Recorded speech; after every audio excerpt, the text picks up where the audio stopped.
Hey guys, Catfish Birch Outdoors here.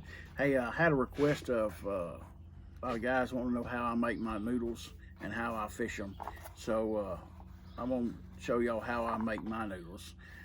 You take a swimming pool noodle, Walmart, Dollar Store, wherever.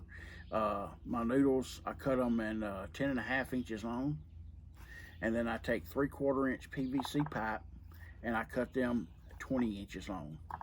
Uh, I take and I put a cap on this end. I glue it. You got to glue them.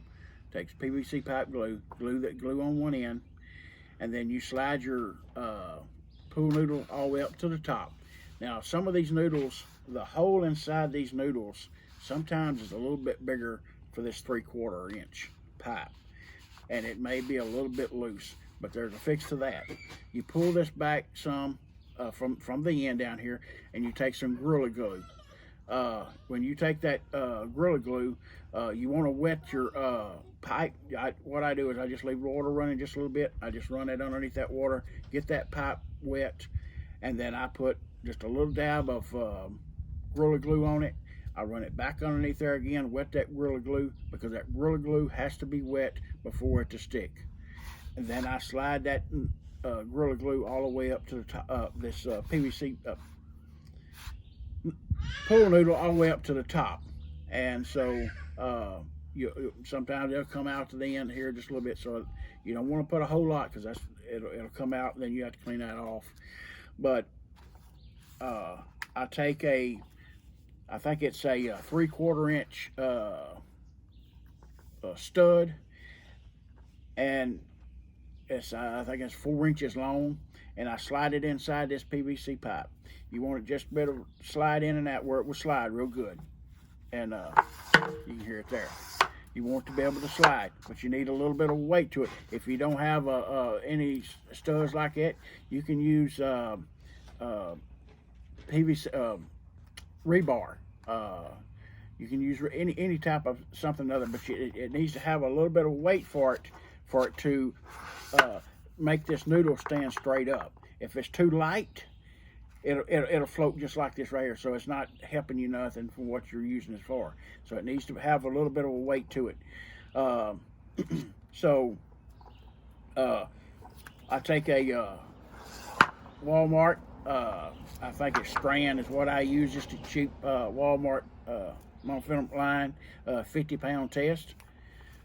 When you glue your cap on here at the end, I make me a couple wraps. I tie this on here, and then my leaders, I make mine is about 3 foot long, and I take a little buckshot weight, some of them, and I put that on there just above I just squeeze it on there. You can slide it up, down, whatever, but I usually keep it, kind of fairly close to my hook. I use a 4/0 or a 5/0 circle hook. You see it there, with an offset. You'll be able to see the offset there a little bit. That's what I use.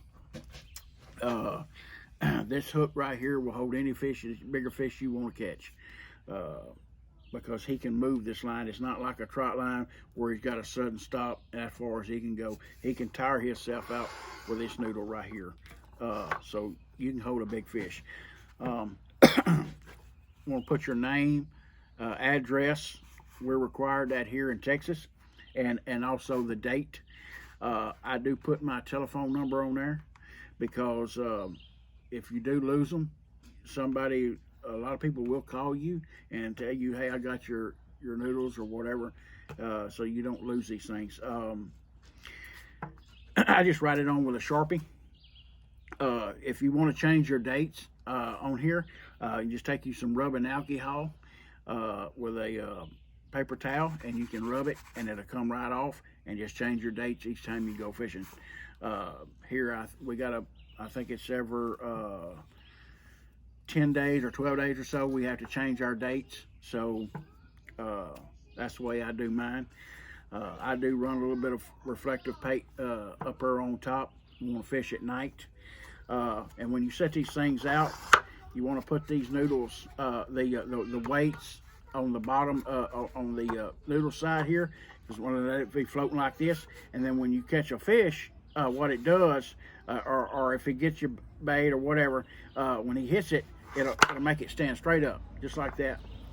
And it'll be sitting here bouncing like this throughout the water or whatever, and that way you know you'll have something, or at least something's got your bait. Because if you're fishing them without these weights, this is all you're going to see sitting here floating on the water. Well, you don't know if there's got bait on them or not, or you don't know if there's fish on it unless you see it swimming off. So it's it does a lot better if you use these weights. It is a little time consuming.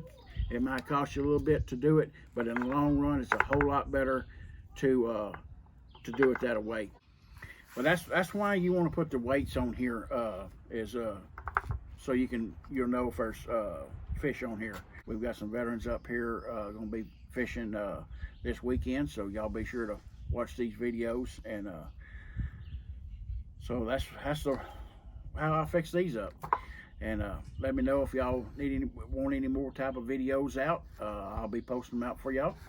And thank y'all for watching and sharing these videos. And if you see a veteran, please thank for services, and y'all have a great day.